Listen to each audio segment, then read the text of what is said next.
தேவ பிள்ளைகளே, wish you all happy new year. இந்த 2026ஆம் ஆண்டிலே கர்த்தர் இந்த வாக்குத்தத்தங்களின்படி உங்களை ஆசீர்வதிப்பாராக. ஏசாயா 60ஆம் அதிகாரம் 1ஆம் வசனம்.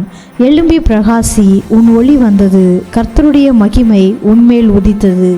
ஆதியாகமம் 17ஆம் அதிகாரம் 1-2 வசனங்கள். நான் சர்வ வல்லமையுள்ள தேவன், உன்னை மிகவும் திரளாய் பெருக பண்ணுவேன்.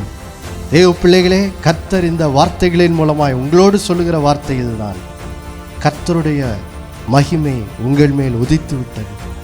ஆதலால் கர்த்தருக்காக இந்த வருடத்திலே எழும்பி பிரகாசியுங்கள்.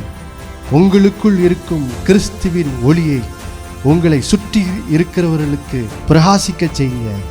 அப்பொழுது கர்த்தர் சர்வ வல்லமையுள்ள தேவனாய் உங்கள் வாழ்விலே வெளிப்பட்டு இந்த வருடத்திலே உங்களை மிகவும் திரளாய் பெருக பண்ணுவார். கர்த்தர் தாமே உங்களை ஆசீர்வதிப்பாராக. ஆமென்.